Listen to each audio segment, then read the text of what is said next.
Welcome to the Business Spotlight, where today the spotlight is shining on James Goad from Owen James Events. Make sure I get that the right way around. Hello, James, and welcome. Hi, Nell. Nice to see you. Nice to see you too. To start us off with, tell our viewers a little bit more about you and the business, please.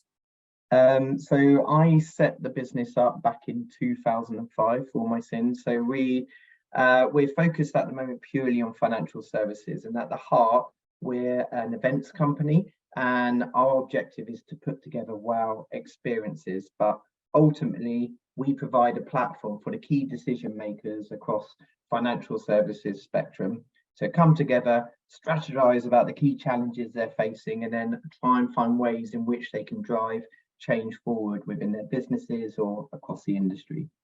Okay. And you said been going since 2005. So interestingly, and we'll come to that in a minute, you've gone through quite a few interesting financial times. So I'll land that. But is starting a business or having a business something that you'd always expected, that you like dreamt of as a child, or did you fall into it? I would like to say there was a big game plan, but the truth be told, I came out of university thinking I wanted to be a management consultant and went traveling for a year around Africa. And when I got back, I had a friend whose mum was working in a big events company called Richmond Events. We used to take out cruise ships, put 1,000 people on them, send them out to sea for 3 days, and kind of said to me, look, while you're looking, why don't you come and help us out for a bit? And I effectively lost 6 years of my life having way too much fun, but it did throw me into the world of events and introduced me to financial services. And that's where the idea for the business sparked, and I went off. So it was a lot of fun, but not where I expected to go, if I'm honest. Interesting. I love it when people have got like a little curveball story. It's always really good. What does your business do really well? Let's start there. I think the thing I mean, obviously at the heart is we put on brilliant events. So they are, for us, it's all about that wow factor. But underneath that, it's about the relationships we have within the industry. So, we've been going for some time now. We know the key decision makers. We love them. We work really closely with them. And I think it's that close relationship where we work really well. How and where do you find those decision makers? What's your route to market, I guess? It's interesting because since 2005, so much has changed. So when I look at how we used to market, it's so different to how we market now. So much more is digital now. Back then, it was very much more paper-based. I mean, we used to send bouquets of flowers to EAs and things like that, whereas that doesn't really, I mean, there's been a big change. But for us, it's about, we're out there, we're in the market, we're knocking on doors, and we're having conversations with these people, and they're not, we really do have a close relationship with the big decision makers. Financial services is a key sector within the UK economy, but it's not huge. And so, our aim is to make sure we know all the right people within it as well as we possibly can and be trusted by them.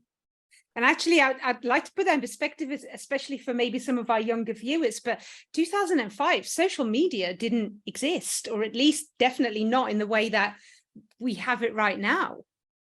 Well, we were actually in the office just last week, and I had the events team in, and we're doing a bit of an office tidy up, and we brought out some of the archive files, and we do lots of round tables, so they were asking kind of what the cassettes were, and we were bringing out some of the paper marketing and things, and they were totally aghast with what was there. I was totally proud of it, but they were like, "This is outrageous." What you send this? Yeah, it looked great though. Yeah.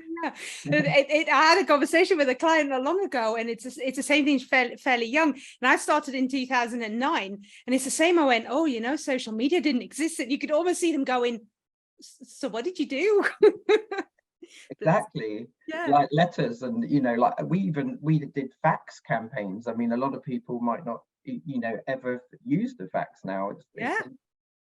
Interesting. I love that. I love going back like that. So we've kind of picked on it a little bit, but let's dissect this a little bit. So your target audience is financial services. You started in 2005. Instantly come to mind 2008, 2009 recession, and then the last couple of years that we've just had. What kind of impact has that had on your industry? In every case, so whether it's the credit crisis or there have been big regulatory crisis, or more recently the pandemic, it's each one has had a profound impact on the business and the way we operate. But our business is you've got two sides. We have our delegates that effectively are the CEOs, the strategic heads that we look to identify, target, and bring along to strategize at the events. And then we have the sponsors that pay to come to these events. Right. So if you take like the credit crisis, the thing with us is when there is a crisis, there has never been a greater need for people to come together. So the need for the conversation is huge. So that side of it is, is great. But then it's very difficult to find the sponsorship. So you kind of go through waves, but I find within our business, there's always a place for us, and you just have to manage those scales as we're going through. Yeah. So aside from understanding what that looks like for your business, what other challenges have you had as a business owner? I mean, I was thinking about, when you look at how we've grown, and it's never a nice even straight line. It's always a stepped growth. You kind of go, you hit a bit of a ceiling, and then you have to knock your way, and it's always those ceilings that is difficult, and how you move to that next level. And once you get going on that next level, you find you kind of accelerate up, and then you hit another ceiling. And I can see through our business, there have been different ceilings as we've been on the way through. And as they're always, as we get bigger, there are different ways to, if you like, to break through. But particularly in the early day, I would say it was down to people and processes. So when you're a small business, so much of it centers around the business owner, and you find yourself doing everything and being pulled in all directions. And it's just being able to empower the people around you and having the confidence to let go. But also processes, and building the right processes, in putting the right processes in place that enable you to scale and take it to that next level. So what did you do as a business owner to create that confidence to let go? Like, how do you go from being a business owner that's going, we're growing and all these things are worrying me right now, to actually then doing that? Well, for me, I think it's focusing on the things that you're good at, but it's what we tended, when we scaled the business, when we really started to grow, was really bringing in. At the beginning, we were very everybody was kind of doing a bit of everything, and it had a really good family feel on it, and that family feel is still important for us as a business. But we're very much looking at setting up the business with people in specific roles where they can really focus on what they're good at. And it then gives us the ability to build out teams under them to be able to scale. And really the big thing, particularly for my case, was just to take that step aside and allow those teams to grow and flourish without being too overlooking, micromanaging, and all of that sort of stuff. It's you've got to have the trust to let go. And I'm really proud of our team. We've got a super diverse team. Everyone brings something different to the party, and I'm really proud of the direction that they're taking the business in. But that's the hardest, isn't it? As a business owner, I see that all the time with the business owners I speak to or work with, that letting go is really hard. I think the bit I found is letting go at the beginning isn't the hard bit. It's when you always go through bits within business where things get a bit sticky or a bit tough. And the easy thing to do is to then dive in and think, oh, I'll help, or I'll do it. And it's having and it's being able to empower the team to effectively, get through those troubled waters, rather than just saying, I'll take it all on yourself. Okay. Key learnings for you as a business owner? When you look back, what are some of the things that you maybe hadn't anticipated, or some of the things that you really had a steep learning curve in that you wouldn't have needed if you had just been employed? I think over the journey, there's been a few times there's been what I would term as passion projects, things that I absolutely love doing, but didn't necessarily add an awful lot to the business. And sometimes you do have to follow the head a bit more than the heart. But also we would always put together a 5-year plan. And when things get busy, you just get into kind of the doing and the firefighting, and it's having that time to just step back and keeping your eyes on the prize, as it were, and making sure you're on the journey, because time just flies and you can lose a year, 2 years, and you just think, oh crikey, you know, we've just plateaued for a bit. And I think it's the role of a business owner to be able to take that step back and keep pushing the business in the right direction. Yeah. How often do you do that? How often do you step back as a business owner to look at where are we, what are we learning, what do we need to change? I mean, all the time, obviously. I'm joking. That's the right answer, Jules, but I'm sure that's a lie. Yeah, it is. I mean, within our business, we are super busy during the spring and the autumn. So we have quiet, if you like, thinking time, or quieter thinking time over winter and the summer. But so typically every 6 months, that gives us or particularly myself, the breathing time to see where we are on the journey. So we kind of go through these 6 monthly cycles of the doing, pushing, and then it's a retrench, look where we are in the business, are we on the right track, which projects do we invest in, do we potentially pull, and then we go again for 4 months. Okay, good. That's a great answer, actually. I like that. 6 months is good. As a business owner, what still keeps you awake at night? But at the moment, it is always that next stage of growth. But actually, the biggest things that keep me up at night, I think there's two. The one thing is the world is changing so much, the way our clients engage with us. So I mean, within financials, it feels like there's a new world order, a new paradigm coming in. So all this hybrid working, which has massively impacted events. You've got in financial services, you've got the intergenerational, the intergender wealth transfer. You've got all the elections coming up. There's so much change around us, and it's keeping up with that change and staying relevant. The other thing is technology.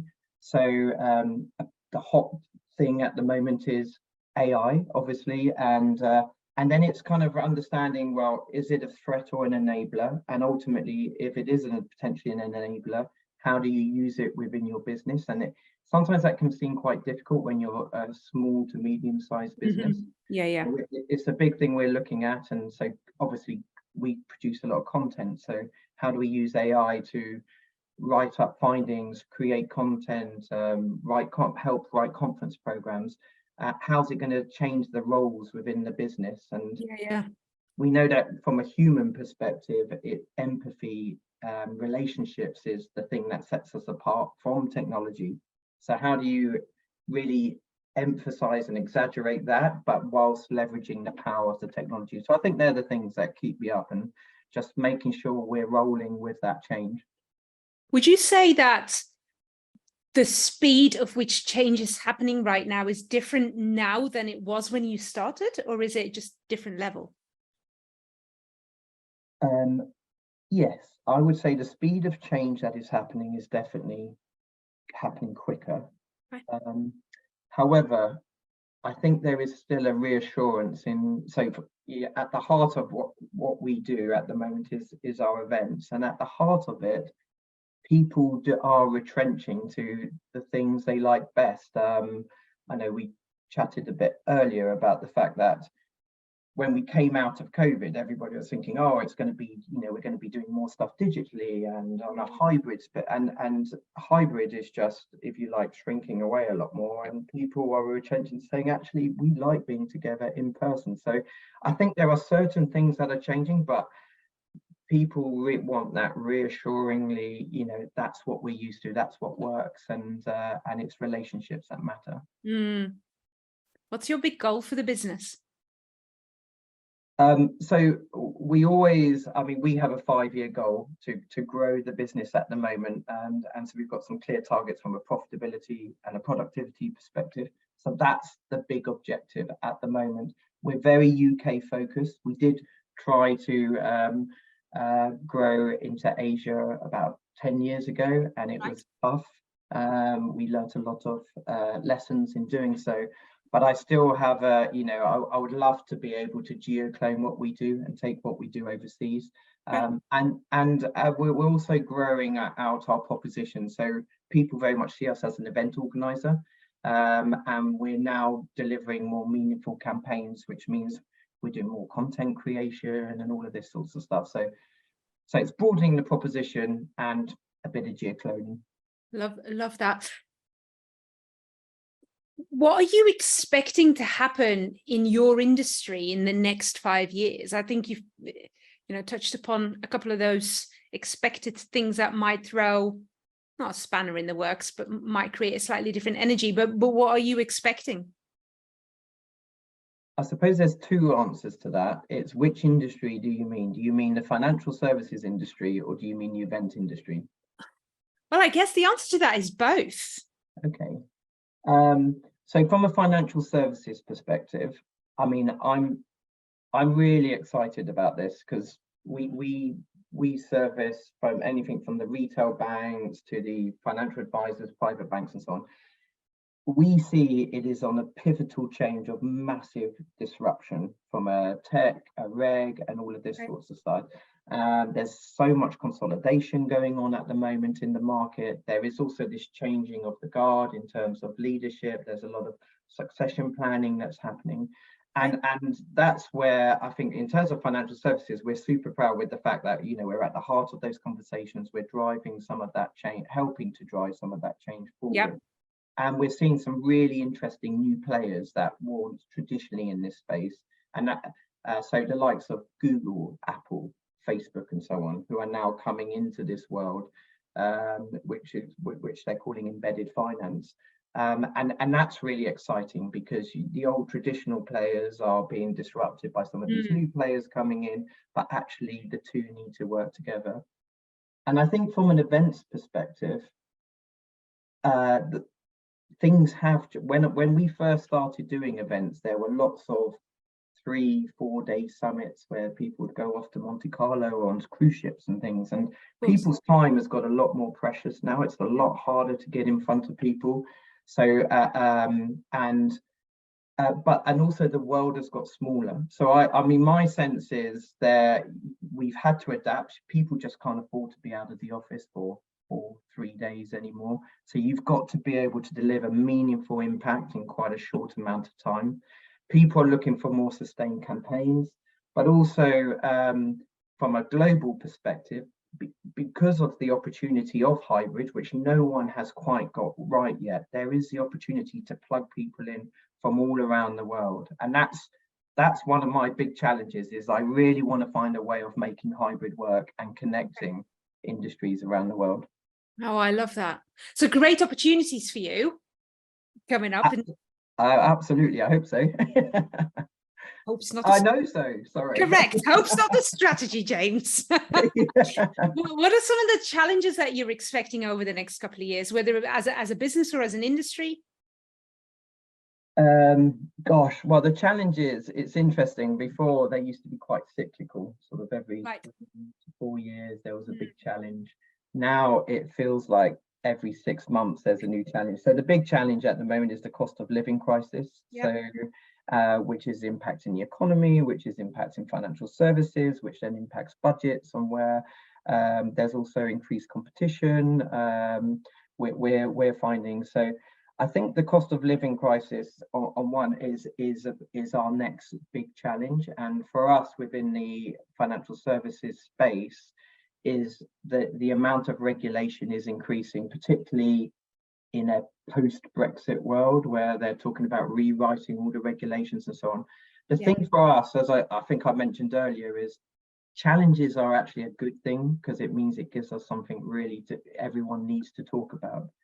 when there are these challenges, it's just making sure you're guaranteeing the revenue coming in the back end. And I don't know whether you're seeing the same in your industry. I find a lot of business owners have come out of the COVID pandemic tired, because resilience has had to be super high. And I think we kind of all wanted a bit of a break, and we've not had that. And therefore it's that continued speed of change is just, a lot of people are at breaking point, I would say. So I mean, for us, we bring within each of our communities, it's the business leaders, and it is one of the three big pillars is wellness, and particularly burnout, that we're covering a lot at the moment. And I totally agree. I think it's across all levels of the business. People are tired.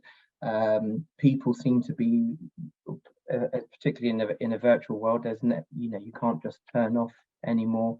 It feels like when we went into the pandemic, we all seem to, well, a lot of people, you worked longer and you were doing continuous meetings, and then you came out and everyone expected the same level of work, but adding in a bit of commuting and things. And so I think we need to find a new way or a new balance. And everybody said tech would be the savior and make us more productive, but I have to admit, I'm yet to see that, if I'm honest.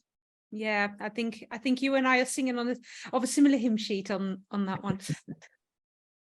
Talk me through who your inspiration is. Who do you look up to? Who's your inspiration? So I'm always inspired by people who drive change. So Nelson Mandela was a massive one for me, but there are people within our industry who have come and gone, but it's typically those that are not afraid to stand up against the norm and to be that visionary voice that is driving that change. And unfortunately, I'm getting to the age where a lot of those are no longer, unfortunately, with us. But yeah, I've got probably about 20 names, which particularly within the industry, which I really admire, who have, if you like, shown the path and shown the way of change. I like that. It's always good, isn't it, to have, I like to think that they're in my back pocket, those kind of people, and that you can pull on them as and when you need it or you want it. Absolutely. I think the thing is, it's easy to be forward, but to be backward looking, sorry, but then being forward looking as well. How do you empower people, whether it's within your industry or that next generation coming into the industry, to become those next change makers? And ultimately, I suppose that's what I see myself and Owen James as, is like, how do we empower the industry and these people to become the change makers of tomorrow? I love that. And actually, and it's then finding that combination between what are some of the traits and the behaviors and the learnings that have been really good from the older generation, and what new energy or ideas does the newer one bring, and then how can we merge them together to move them forward? Absolutely. One of my biggest, if I go back to 2005 and our first ever Meeting of Minds event, we record everything and write up the findings afterwards. And if I look at what we were talking about then to what we're talking about now, if I'm brutally honest, a lot of the problems are the same problems with a different acronym attached to them. And sometimes it is that new thinking, and you can see with things like tech and so on, that is disrupting. But if we just stay listening to our same circles, we'll never drive that change. So it is about crunching those generations and so on together to bring that new thinking through. I agree. So what's still on your bucket list, James? Tell me a bit about that. Well, the personal or business bucket list? Oh, you have two. Fabulous. That's even better. Both. Oh dear, I've let myself in for it now. Yeah, you kind of put yourself there. Yeah, exactly. So personally, I'd still love to travel around South America, and I've always wanted to set up a lodge in Africa somewhere. That's kind of been one of my dreams. And then from a business perspective, as I say, I feel we are really well positioned within a community at the heart of financial services, and it's broadening our proposition so we can deliver really meaningful campaigns that drive change. So I know we do the events bit really well, and we're doing more and more beyond that. And it's continuing that journey, and every year being able to say, you know what, we changed that. Nice, love that. If you had the opportunity to go back and give a piece of advice to 18-year-old James, what would you tell him?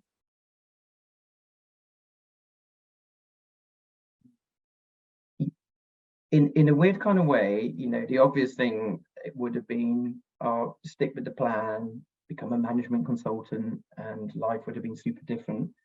But it's been an incredible roller coaster. It's been a lot of fun, and I don't actually think I would change anything, if that's awful to say. I think there are definitely times when I would have said just be bolder, and as I say, I can sometimes be led a little bit too much by the heart rather than the head, and it was maybe listen from a business perspective, listen to the head a bit more now. And I, you know, learned a lot of lessons from when we first set up the business, but I wouldn't change an awful lot. It's been a great ride, and still going. So looking forward to what comes ahead. I'm going to change these. I always end it with the 3 same questions, but actually with what you just said, it makes more sense to change them around slightly. Has being in business been easier, harder, or kind of what you thought it was going to be? Harder, in the sense that I always believe, when I first came into business, I thought, you know, the hard bit's at the beginning. You're getting going, getting the horse out the stable, as it were, and then once it's galloping off, then you know it will just keep getting that line. And actually, it's not like that at all. It's, as I say, that stepped process, and it never gets easier. I think if anything, it gets harder. It's a bit like that analogy of carrying a rock. You just get stronger to carry the rock, and the rock gets bigger and you get stronger. So I think that's what surprised me. I thought it would be really easy, but it's not. And I actually relish the challenge, and I enjoy the challenges. So in a lot of ways, I'm glad it's not that way. Reminds me a bit of a Jim Rohn quote: "Life doesn't get easier, you get better at it." It's the same with business. Absolutely. Yeah, I love the one. So knowing what you know now, would you start a business again? Yes, I think those that start, I mean, you can see it, anyone who starts a business, even if they sell their business, for example, they typically tend to jump it. It's a bit like a drug, you know, it's inside you. You enjoy the entrepreneurial side of things, and I think that's at the heart of, from what I am. Even within Owen James, I get excited about starting new projects and taking us in new directions. Love that. So for anyone watching this that's just starting their journey in having a business right now, what would be your top 2 pieces of advice that you'd give them? Well, if they're still awake and listening, well done. And of course they are. This has been fabulous. Top bits of advice, I would say, know your audience really well. So you've got to have, if you're starting in something, you've got to have really good advocates. And so often you can have a brilliant idea, but is it going to work in the real world? And, you know, market test it, get people behind it, make sure when you're off, you've got a good bed of potential business. Okay. And then the other thing would be, have your plan and really stick to it. It's so easy to get distracted, particularly at the beginning. On somebody will come to you and mention something different, and you go off on it, and it's like, look, once you're going, you've just got to stay focused and get it to that first ceiling. Oh, that's like music to my ears, James, when you answer something like that. Thank you very much. Because the plan, and I don't know whether you started with a plan, but that's one of the biggest things I see so many business owners do. They start with a bit of an idea and a bit of that's roughly what I want to achieve, but they don't work anything out. So they just do stuff based on wherever the wind takes them, and then gets really confusing. Oh, absolutely. And I think it, you know, from a business to even within your business, the plan is so important. And it's also for the people around you within the team, articulating the message to clients, everything. It's so important. So yeah, 100%. What you're preaching about the plan, I'm totally on side. Great. On that positive note, we'll end today's conversation. Thank you so much for your time and for your wisdom. There's definitely some really cool things in there that lots of people can learn something from. So thank you very much, James, for your time. My pleasure. The link to connect up with James and his business is in the comment section below. So please go and do that and let us know how much you enjoyed watching this interview. Thank you for watching the Business Spotlight. Until next time.